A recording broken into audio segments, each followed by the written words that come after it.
with 4 gigabytes of RAM. So let's go and see which one is the faster iPhone between both of these. Now the iPhone 13 is on the left, the iPhone XR is on the right.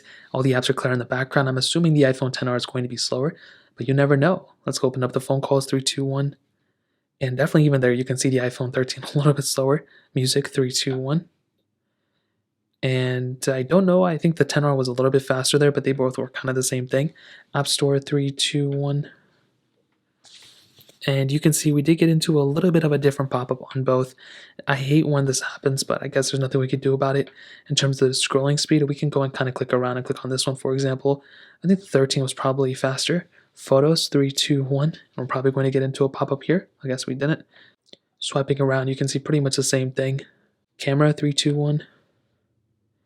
And I think even here the iPhone 13 may have been a little bit faster.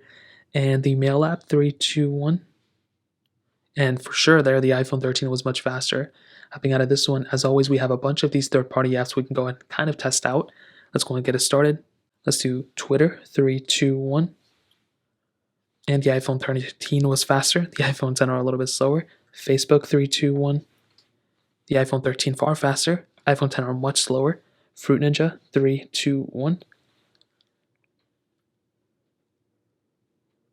And definitely, I think the iPhone 13, again, is going to be the faster one here, and it was pretty fast.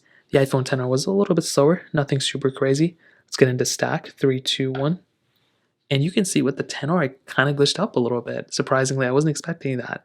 It kind of like stuck there for a second. I didn't even know if I clicked it properly. The iPhone XR definitely was a little bit slower there. Thank you, 3, 2, 1. And I did mess it up. So I did click this one like probably a split second faster, so keep that in mind. But even with that being said, the iPhone 13 still opened up faster, and I thought that was going to happen. So now we're starting to see bigger speed differences. And with the last couple iPhones I tested, there was absolutely nothing. Now we're kind of seeing it. This is on iOS 15 as well, so that obviously has a little bit to do with it. Snake first blocks, 3, 2, 1. I've been seeing that iOS 15 on these older iPhones is making them a little bit slower, which is pretty common in my opinion. And you can see in this specific case, the iPhone 13 again is the winner. Hopping out of this one, let's get into Netflix, 3, 2, 1. And these are minor apps, so if we even see differences here, it's pretty impressive. And we do. The iPhone 13 was the faster one here. Hopping out of this one, let's get into Quizlet, 3, 2, 1. iPhone 13 again is the faster one. Dropbox, 3, 2, 1. Again, the iPhone 13 is the faster one. Bofa, which I don't even have here. Let's get into Temple Run 2. 3, 2, 1.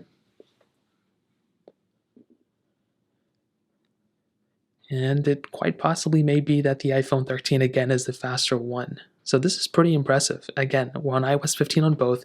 And I did see that iOS 15 on the older iPhones is making them slower a little bit. So this is pretty weird in my opinion, but it's pretty much obvious. You can see the iPhone 13 again is the faster one. Hopping out of this one, we can open up Snapchat as the last one, 3, 2, 1. And even here, almost instantaneous on the iPhone 13. So definitely when it comes down to it, you're definitely going to be getting a much faster phone on the iPhone 13 for sure. This is where we're starting to see some of these bigger differences. I think when you go back to like the iPhone XR and iPhone 13, this is where you're going to see probably the most noticeable upgrade. Is it perfect? No, I mean the iPhone 13 is still glitching up. But, I noticed a couple times it was not as fast as maybe like an iPhone 13 Pro Max, but still a very good phone. The iPhone XR is still good too.